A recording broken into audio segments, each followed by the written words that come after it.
మా latest videos కోసం మా ఈ తెలుగు న్యూస్ ఛానల్ సబ్స్క్రైబ్ చేసి గంట సింబల్ యాక్టివేట్ చేసుకోండి. రేపే పరమ పవిత్రమైన మార్గశిర గురువారం. ఇది పరమ పవిత్రమైనది, ఎంతో శక్తివంతమైనది కనుక ఈరోజు గుమ్మం దగ్గర ఈ రెండూ కలిపి చల్లండి చాలు, లక్షలు కాదు కోట్లు వస్తాయి. లక్ష్మీదేవి పరిగెత్తుకుంటూ మీ ఇంటికి వస్తుంది, వద్దన్న ధనాన్ని ఇస్తుంది, మీకు ఉండే దరిద్రాలన్నీ కూడా పోతాయి. గురువారం రోజు ఎవరైతే గుమ్మం దగ్గర ఇది చల్లుతారో వారి సుడి తిరిగిపోతుంది. లక్ష్మీదేవి డబ్బుల మూటతో మీ ఇంట్లో అడుగు పెడుతుంది, కావాల్సినంత ఐశ్వర్యాన్ని ఇస్తుంది. గుమ్మం దగ్గర ఈ పరిహారం చేయటం వలన కోరినంత ఐశ్వర్యాన్ని అమ్మవారు ఇస్తారు. ధన సమస్యలు పోతాయి, ధన లాభం కలుగుతుంది, లక్షలు కాదు కోట్లు వచ్చి పడతాయి. ఎందుకంటే ప్రతి మనిషికి ధనం అనేది చాలా అవసరం.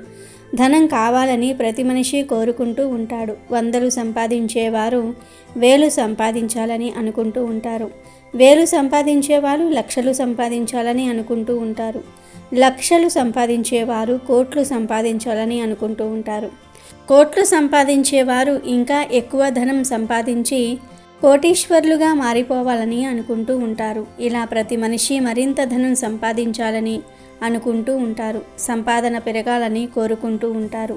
మరి అలా మీ సంపాదన కూడా పెరగాలంటే మార్గశిర గురువారం రోజు గుమ్మం దగ్గర ఈ రెండూ కలిపి చల్లండి చాలు, మీ సంపాదన విపరీతంగా పెరుగుతుంది, లక్షలు కాదు కోట్లు వస్తాయి అని పండితులు చెప్తూ ఉన్నారు.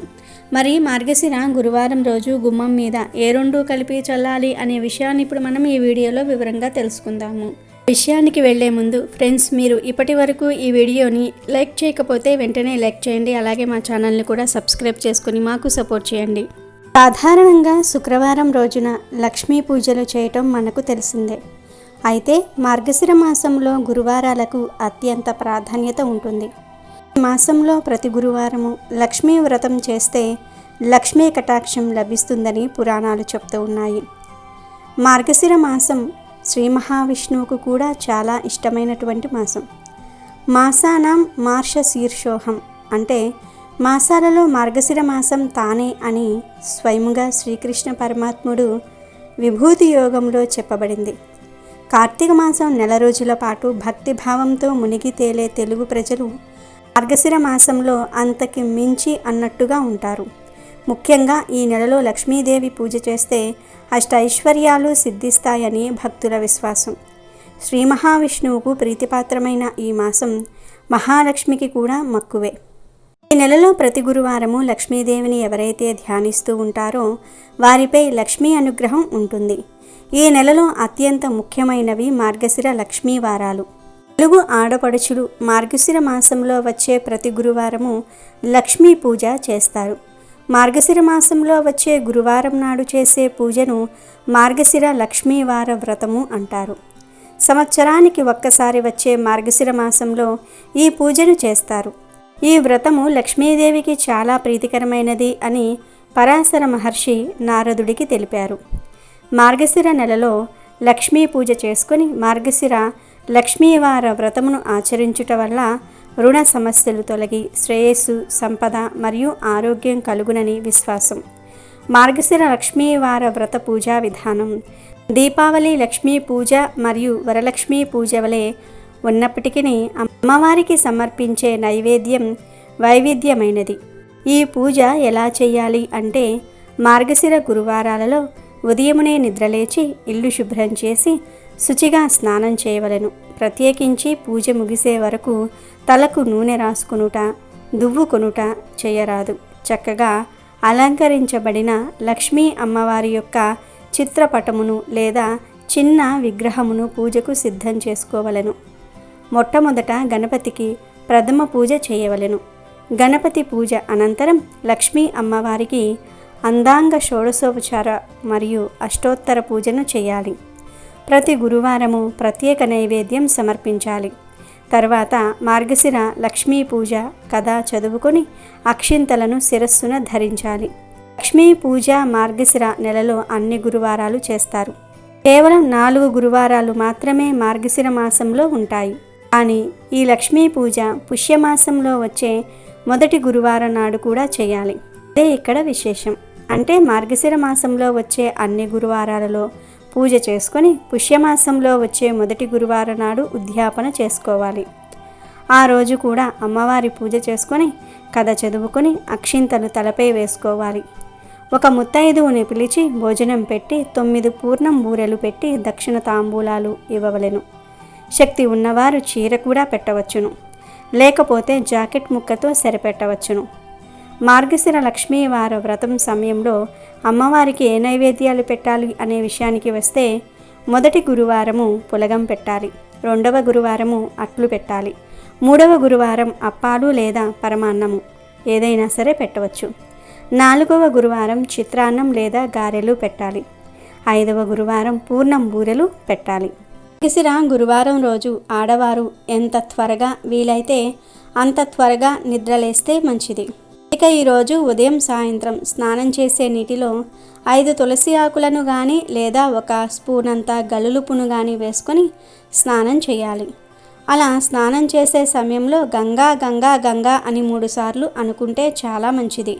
ఈరోజు ఇలా స్నానం చేస్తే లక్ష్మీ అనుగ్రహం కలుగుతుంది, కోటి జన్మల పుణ్యం వస్తుంది, మీ ఒంటికి దివ్య శక్తులు వస్తాయి, మీ ఒంట్లోని నెగిటివ్ ఎనర్జీ అంతా కూడా పోతుంది, పాజిటివ్ ఎనర్జీ వస్తుంది, మీ శరీరానికి నూతన ఉత్తేజం కూడా వస్తుంది.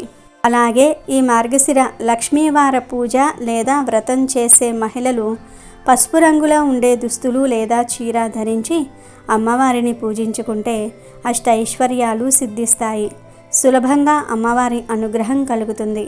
కనుక ఆడవారు ఈ విషయాన్ని గుర్తుపెట్టుకొని ఈరోజు పసుపు రంగులో ఉండే దుస్తులను మాత్రమే ధరించండి. ఇక ఈ మార్గశిర గురువారం రోజున ఇంట్లోని ఆడవారు గుర్తుపెట్టుకొని పాలు పోసి వండే కూరలను కానీ నువ్వుల పొడి వేసి వండే కూరలను కానీ వండితే చాలా మంచిది, లక్ష్మీదేవి అనుగ్రహం కలుగుతుంది. పాలు పోసి వండే కూరలంటే పొట్లకాయ, వంకాయ, బీరకాయ లాంటి కూరలు తినాలి. అలాగే కొన్ని రకాల కూరలలో నువ్వుల పొడి కలిపి వండుతూ ఉంటారు. అంటే గుత్తి వంకాయ, బీరకాయ, ములక్కాడ లాంటి కూరలలో నువ్వుల పొడి వేసి వండుతూ ఉంటారు. ఈ గురువారం రోజు ప్రత్యేకంగా ఇలా పాలు పోసి వండే కూరలను, నువ్వుల పొడి కలిపి వండే కూరలను తింటే కోటి జన్మల పుణ్యం వస్తుంది. కనుక ఈరోజు అందరూ కూడా ఈ కూరలను వండి తినండి. అలా తినటం వలన లక్ష్మీదేవి అనుగ్రహం కలుగుతుంది, దరిద్రాలు దోషాలు పోతాయి, అదృష్టం మిమ్మల్ని వరిస్తుంది, ఐశ్వర్య యోగం కలుగుతుంది, వద్దన్న ధనం వస్తుంది, సకల సంపదలు వస్తాయి. ఈరోజు ఈ కూరలు తింటే ఒంట్లోని దరిద్రమంతా కూడా పోతుంది, అష్ట ఐశ్వర్యాలు సిద్ధిస్తాయి, వద్దన్న ధనం వస్తుంది. కాబట్టి ఈ మార్గశిర గురువారం రోజు మీరు కూడా ఈ కూరలను తినండి. ఇక ఈరోజు పొరపాటున కూడా ఆనపకాయను మరియు నీచు కూరలను తినకూడదు. చాలామందికి ఈరోజు నాన్ వెజ్ తినకూడదనే విషయం తెలుసు, కానీ ఆనపకాయ తినకూడదనే విషయం తెలియదు. కానీ శాస్త్రాలలో కూడా ఈరోజు ఆనపకాయ తినకూడదని చెప్పారు. ఆనపకాయతో పాటుగా నాన్ వెజ్ కూడా తినకూడదు. అంటే చికెన్, మటన్, చేపలు, రొయ్యలు, గుడ్లు ఇలాంటివేమీ కూడా తినకూడదు. కాదని తింటే లక్ష్మీదేవి ఆగ్రహానికి గురి అవుతారు, ఐశ్వర్యం హరించుకుపోతుంది, ఆర్థిక సమస్యలు ఎదురవుతాయి. హల్వా రూపంలో కావచ్చు, పకోడీల రూపంలో కావచ్చు, కూర రూపంలో కావచ్చు, ఫ్రైల రూపంలో కావచ్చు, పచ్చళ్ళ రూపంలో కావచ్చు, ఇలా ఏ రూపంలోనూ కూడా ఆనపకాయ నాన్ వెజ్ ఈరోజు తినరాదు. నూడిల్స్, మంచూరియా, బర్గరు, ఫ్రైడ్ రైస్లు ఇలా ఏ రూపంలోనూ కూడా వీటిని తినకూడదు. కాదని తింటే మాత్రం దరిద్రం పడుతుంది, అప్పుల పాలైపోతారు. కనీసం గుడ్డును కూడా ఈరోజు తినకూడదు. కాబట్టి ఈ మార్గశిర గురువారం రోజు అందరూ కూడా ఈ ఆహార నియమాలను పాటించి లక్ష్మీదేవి అనుగ్రహానికి పాత్రులవ్వండి. ఇక విషయంలోనికి వస్తే, ఈ మార్గశిర గురువారం రోజు గుమ్మం దగ్గర ఈ 2 కలిపి చల్లితే ఎనలేని అదృష్టం కలిసి వస్తుంది, మీ సంపాదన విపరీతంగా పెరుగుతుంది అని శాస్త్రాల్లో ఉంది. కనుక ఆడవారు చక్కగా ఈరోజు ఉదయాన్నే లేచి శుచిగా స్నానం చేసుకొని ఈ పరిహారం చేసుకోండి.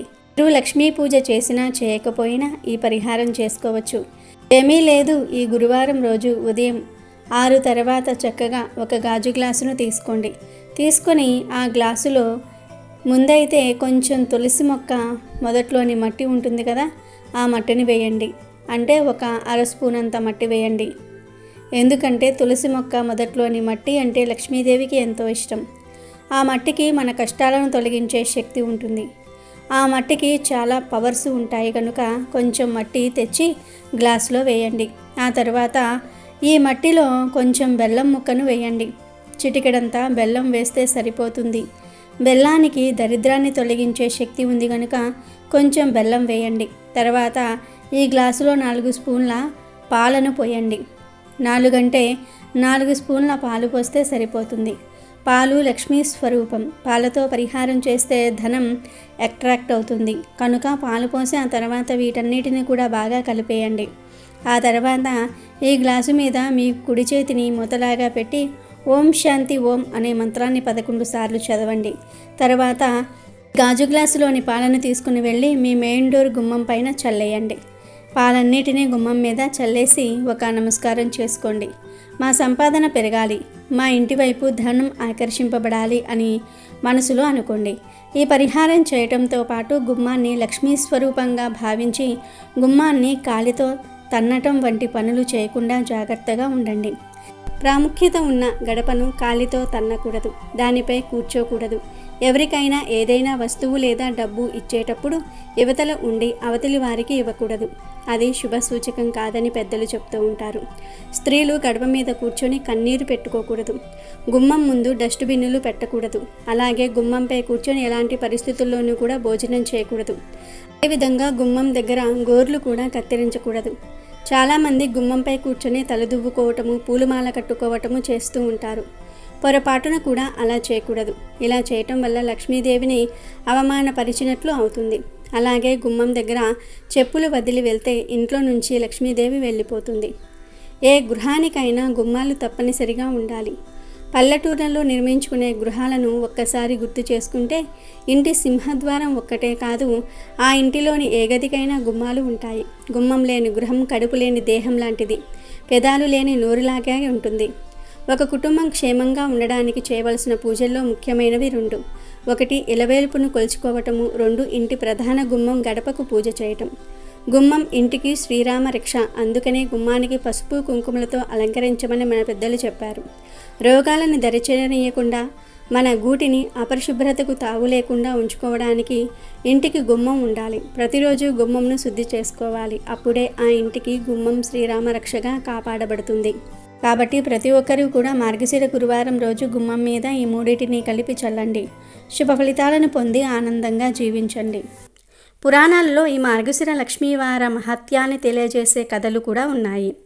ఈ కథలను ఒక్కసారి వింటే చాలు మీ జన్మ ధన్యమైపోతుంది. లక్ష్మీదేవి అనుగ్రహం కలుగుతుంది. అనంతకోటి పుణ్యఫలం లభిస్తుంది. పూర్వం కళింగ దేశమందు ఒక బ్రాహ్మణుడు ఉండేవాడు. అతనికి సుశీల అను ఒక కుమార్తె ఉండేది. ఆమెకు చిన్నతనంలోనే తల్లి చనిపోయినందున తన తండ్రి 2వ వివాహం చేసుకున్నాడు. తన పినతల్లి పిల్లలను ఎత్తుకోమని చెప్పుచూ కొంచెం బెల్లం ముక్క ఇచ్చేది సుశీలకు. ఆ సుశీల సవితి పిల్లలను ఆడించుచు ఇంటి వద్ద సవితి తల్లి అయినటువంటి ఆ మారుటమ్మ మార్గశిర లక్ష్మీ పూజ చేయుట చూసి ఆమె కూడా మట్టితో మహాలక్ష్మిని తయారు చేసి జిల్లేడు పూలతోనూ ఆకులతోనూ పూజ చేసి ఆడుకోమని ఇచ్చిన బెల్లం ముక్కను నైవేద్యంగా పెడుతూ ఉండేది సుశీల. ఇలా కొన్నాళ్లకు సుశీల పెద్దదయ్యింది. సుశీలకు వివాహమయ్యింది. అత్తగారింటికి పోవుచు తాను తయారు చేసుకున్న లక్ష్మీదేవి మట్టి బొమ్మను కూడా తీసుకుని వెళ్ళిపోయింది సుశీల. దానితో లక్ష్మి కూడా సుశీలతోనే వెళ్ళిపోయింది. ఇలా వెళ్ళిన వెంటనే కన్నవారు నిరుపేదలు అయిపోయారు. సుశీల ఇంట మాత్రం మహదైశ్వర్యం అనుభవిస్తూ ఉన్నారు. పుట్టింటి వారు కటిక దరిద్రులు అయిన సంగతి తెలుసుకుని సుశీల చాలా బాధపడుతుంది. తల్లి దరిద్రమును భరించలేక కొడుకును పిలిచి, నాయనా, నీ అక్క ఇంటికి వెళ్ళి ఏమైనా డబ్బు తీసుకురమని చెప్పి పంపిస్తుంది. సుశీల ఇంటికి తమ్ముడు వెళ్ళి వారి దరిద్రం గురించి చెప్పాడు. పుట్టింటి వారి దరిద్రమును తెలుసుకున్న సుశీల ఒక కర్రను తొలిపించి దాని నిండుగా వరహాలు పోసి అతనికి ఇచ్చింది. ఆ చిన్నవాడు కర్రను పట్టుకుని వెళ్తూ ఉండగా దారిలో కర్ర వదిలి వెళ్ళిపోయాడు. ఆ కర్ర ఎవరో తీసుకుని వెళ్ళిపోయారు. ఇంటికి వెళ్ళిన కొడుకును తల్లి ఏమీ తెచ్చావు నాయనా అని అడుగగా ఏమీ తేలేదు అని చెప్పాను. మన దరిద్రం ఇంతే అని అనుకున్నారు. కొంతకాలం తరువాత సుశీల తమ్ముని పరిస్థితిని అడిగి తెలుసుకున్నది. వారి దరిద్రంలో ఎటువంటి మార్పు రాలేదని తెలిసి ఒక చెప్పులు జత తెప్పించి వాటిల్లో వరహాలు పోసి కుట్టించి వాటికి గుడ్డ చుట్టి తమ్మునికి ఇచ్చి అది తీసుకుని వెళ్ళి తండ్రికి ఇమ్మని చెప్పింది. సరే అని ఆ పిల్లవాడు చెప్పులను మూటలో కట్టి తీసుకుని వెళ్తూ ఉన్నాడు. మార్గ మధ్యలో దాహం వేసి ఒక చెరువు గట్టున మూటను పెట్టి నీరు త్రాగి వచ్చేసరికి వాటిని ఎవరో తీసుకుని పోయారు. జరిగిన విషయం తల్లికి చెప్పాడు పిల్లవాడు. తల్లి జరిగినది తెలుసుకుని దరిద్రం మనకు ఇలా ఎందుకు ప్రాప్తి చెందుతుందో అని బాధపడెను. మళ్ళీ కొన్నాళ్లకు కొడుకును పంపుతూ ఈసారి అయినా సరే అక్క ఇచ్చినవి జాగ్రత్తగా తీసుకురమని చెప్పాను. తర్వాత తమ్ముడు సుశీల దగ్గరకు వెళ్ళి అక్కకు పరిస్థితి ఇది వరకులానే ఉంది అని చెప్పాను. అప్పుడు సుశీల ఒక గుమ్మడి పండు తెప్పించి దాని నిండుగా వరహాలు నింపి ఆ పండు అమ్మకు ఇమ్మని చెప్పి ఇచ్చింది. సరే అని తీసుకొస్తూ ఆ పిల్లవాడు సాయ సమయంలో ఒక చెరువు వద్దకు వచ్చి గుమ్మడి పండును గట్టు మీద పెట్టి సాయం సంధ్యా వందనం చేస్తూ ఉన్నాడు. ఇంతలో ఒక బాటసారి వచ్చి పండు బాగున్నదని తీసుకుని పోయాడు. ఆ కుర్రాడు గట్టు మీదకొచ్చి పండు వెతకగా పండు లేదు. ఏమీ చేసేది లేక ఇంటికి వెళ్ళాడు. తల్లి ఏమి తెచ్చితివి అని అడుగగా జరిగింది చెప్పెను. తల్లి విచారించింది. కొన్నాళ్లకు తల్లి పిల్లలను ఇంటి దగ్గర ఉంచి తానే కూతురు దగ్గరకు వెళ్ళింది. తల్లిని చూసి సుశీల వారి దరిద్రం తెలుసుకొని చింతించి మార్గశిర లక్ష్మీవారం రాబోతూ ఉంది. ఆ మార్గశిర లక్ష్మీవార నోము నోస్తే ఐశ్వర్యం వచ్చునని చెప్పెను. మార్గశిర లక్ష్మీవారం రానే వచ్చింది. అప్పుడు సుశీల అమ్మతో, అమ్మా, ఈరోజు మార్గశిర లక్ష్మీవారం, నోటిలో ఏమీ వేసుకోకు, మనం వ్రతం చేసుకుందాం అని చెప్పెను. దానికి ఆ తల్లి కూడా అలానే, నేను ఏమైనా చిన్నపిల్లన, ఎందుకు తింటాను అని చెప్పి పిల్లలకు చద్ది అన్నం కలుపుతూ నోట్లో ఒక ముద్ద వేసుకుంది. తర్వాత కూతురు వచ్చి అమ్మ స్నానం చేయి, వ్రతం చేసుకుందాం అన్నది. అప్పుడు తల్లి జరిగింది చెప్పింది. దాంతో ఆ వారం కూతురు మాత్రమే మార్గశిర లక్ష్మీవార వ్రతం చేసుకుంది. ఆ తర్వాత రెండవ మార్గశిర లక్ష్మీవారం వచ్చింది. అప్పుడు కూతురు తల్లితో, అమ్మ రెండవ వారం వ్రతం చేసుకుందాం అన్నది. తల్లి కూడా సరే అంది. కానీ పిల్లలకు తలకు నూనె రాస్తూ తాను కూడా రాసుకుంది తల్లి.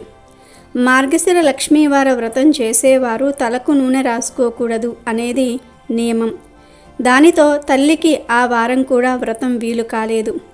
మరుసటి వారం అనగా తర్వాతి మార్గశిర లక్ష్మీవారం రోజు సుశీల అమ్మతో, అమ్మ ఈ వారమైనా సరే జాగ్రత్తగా ఉండమని చెప్పింది. సరే అంది తల్లి. కానీ పిల్లలకు తల దువ్వుతూ తాను దువ్వుకుంది.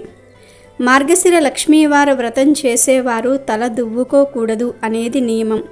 కాబట్టి ఆ వారం కూడా తల్లికి వ్రతం చేయటం కుదరలేదు. కూతురు మాత్రమే చేసుకుంది. 4వ మార్గశిర లక్ష్మీవారం వచ్చింది.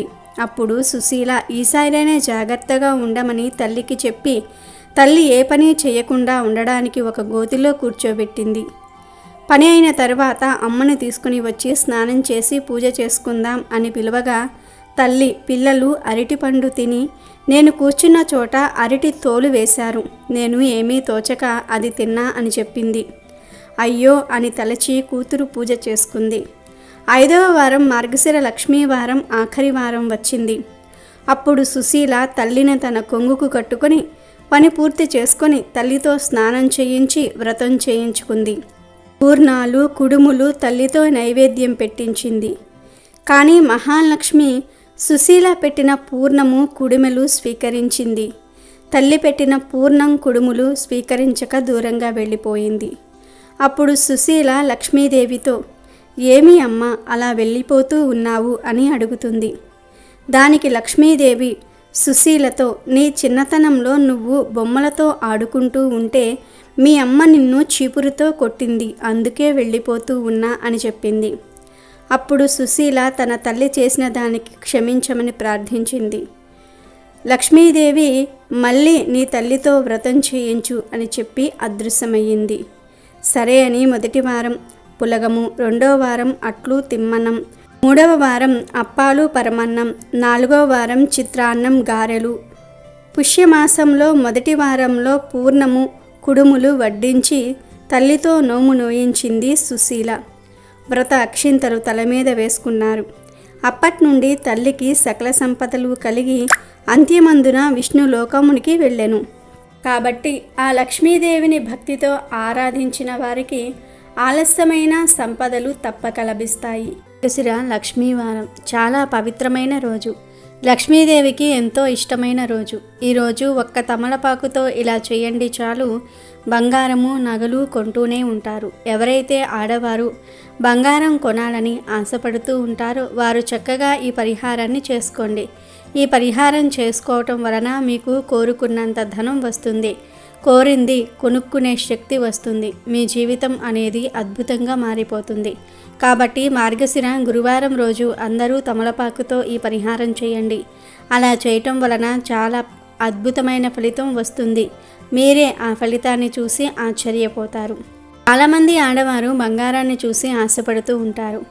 ఒంటి నిండా బంగారం ధరించాలని, ఎక్కువ బంగారం కొనుక్కోవాలని మక్కువ చూపుతూ ఉంటారు. కొంతమంది దగ్గర అస్సలు బంగారం ఉండదు. అంటే బంగారం కొనుక్కుందాం అంటే అస్సలు ధనం ఉండదు. వేరే స్త్రీల దగ్గర ఉన్న బంగారాన్ని చూసి వారు బాధపడుతూ ఉంటారు. అంతేకాదు ఇంకొంతమంది దగ్గర బంగారం ఉంటుంది, కానీ ఆ బంగారం ఎప్పుడూ తాకట్టులోనే ఉంటుంది, బ్యాంకులో ఉంటుంది, లేదా ఆ బంగారాన్ని అమ్ముకోవలసిన పరిస్థితులు వస్తాయి.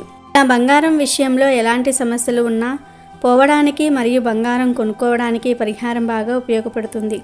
కనుక స్త్రీలందరూ కూడా ఈ పరిహారాన్ని ఖచ్చితంగా చేయండి. మరి ఇంతకీ మార్గశిర గురువారం రోజు ఏం చేస్తే బంగారం కొనుక్కునే యోగాలు వస్తాయి అనే విషయాన్ని ఇప్పుడు మనం ఈ వీడియోలో వివరంగా తెలుసుకుందాము. తమలపాకు గురించి అందరికీ తెలుసు కదా. తమలపాకు చాలా మంచి ఆకు. తమలపాకులో లక్ష్మీదేవి నివాసం ఉంటుంది. తమలపాకుకు మన దరిద్రాలను తొలగించే శక్తి ఉంది. మనం కోరిన కోరికలను తీర్చే పవర్ ఉంది. తమలపాకుకు బంగారాన్ని అట్రాక్ట్ చేసే శక్తి కూడా ఉంది. కనుక బంగారం కొనాలని ఆశపడేవారు, తాకట్టులో ఉన్న బంగారాన్ని విడిపించాలి అని అనుకునేవారు ఈ మార్గశిర లక్ష్మీవారం రోజున చక్కగా ఉదయాన్నే లేచి స్నానం చేసుకొని మీ పనులన్నీ కూడా పూర్తి చేసుకున్న తర్వాత ఒక తమలపాకును తీసుకొని ఆ ఆకును లక్ష్మీదేవి ఫోటో ముందు పెట్టండి. తర్వాత ఈ ఆకు మీద గల్లులుప్పు ఉంటుంది కదా, ఆ గల్లులుప్పును వేయండి. 1 స్పూన్ లేదా 2 స్పూన్లు, ఇలా ఎంత ఉప్పు పడితే అంత ఉప్పు వేయండి. అలా ఉప్పు వేసిన తర్వాత దాని మీద 1 స్పూన్ పసుపును వేయండి. ఎందుకంటే పసుపుకు బంగారానికి సంబంధం ఉంది. ఈ పసుపు మీద ఏదైనా చిన్న బంగారపు వస్తువును పెట్టండి. అంటే ఉంగరం కానీ, చైన్ కానీ, ఆఖరికి చిన్న ముక్కు పుడకను అయినా పెట్టవచ్చు, కానీ బంగారపు వస్తువే ఉండాలి. ఆ తర్వాత బంగారం పక్కనే ఒక లవంగం మొగ్గను కూడా పెట్టండి. అలా పెట్టిన తర్వాత మీరు పూజ గదిలోనే అమ్మవారి ముందు కూర్చొని అష్టోత్తర శతనామావళి చదవండి, లేదా ఓం శ్రీ మహాలక్ష్మియే నమో నమః అనే మంత్రాన్ని 108 సార్లు జపించండి. చక్కగా మీకు తోచిన విధంగా పసుపు రంగు పూలతో అమ్మవారిని పూజించండి. ఇలా పూజ పూర్తయిపోయిన తర్వాత అమ్మవారికి మీ కోరికను చెప్పుకోండి. అమ్మా, నాకు బంగారం కొనుక్కోవాలని ఉంది, తాకట్టులో ఉన్న బంగారాన్ని విడిపించాలని అనుకుంటున్నాను, నాకు ఫలానా కోరిక ఉందని చెప్పుకోండి. ఆ కోరిక తీరేలాగా చూడు తల్లి అని మనసారా అమ్మవారిని వేడుకోండి. మీ తల్లితో మీ సమస్యలను ఎలా చెప్పుకుంటారో అలా చెప్పుకోండి, అంతే. అమ్మవారి ముందు పెట్టిన తమలపాకును, ఉప్పును, పసుపును, బంగారాన్ని గంట తర్వాత తీసేసి బంగారాన్ని మీరు ఉంచుకుని తమలపాకును, ఉప్పును, పసుపును ఎవ్వరూ తిరగని చోట కానీ లేదా పారే నీటిలో కానీ పడవేయండి. మార్గశిర మాసంలో 2 గురువారాలు 2 సార్లు ఈ పరిహారం చేస్తే ఖచ్చితంగా మీ కోరిక నెరవేరుతుంది. కావలసినంత ధనం సమకూరుతుంది. కోరినంత బంగారాన్ని కొనుక్కోగలుగుతారు. బంగారాన్ని తాకట్టు నుండి విడిపించుకోగలుగుతారు.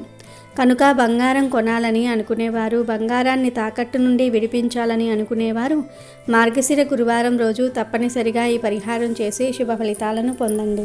వీడియో నచ్చితే లైక్ చేయండి, షేర్ చేయండి, బట్ సబ్స్క్రైబ్ చేసుకోవడం మర్చిపోవద్దు.